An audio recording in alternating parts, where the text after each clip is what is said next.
Hello friends happy Sunday. आज morning प्रेसा पूरा आलुदम करथिली तापर लंच रे भात कलरा भजा डाली शाग भाजा करथिली खाई पी सोई पड़थिलु।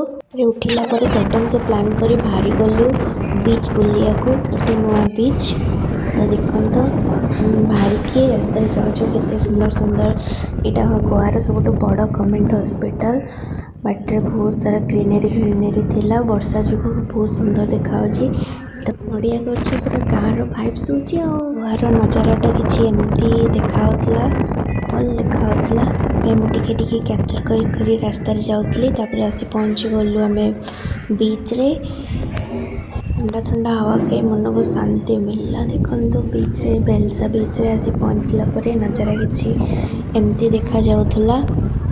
बहुत लोक थे सब एंजॉय करते आम भी जाइए एंजॉय करने को स्लोमो भी किसीटा नहीं सन्ध्या फेरी आसिलु आज ये खाई पी शोई पड़ू रही बाय।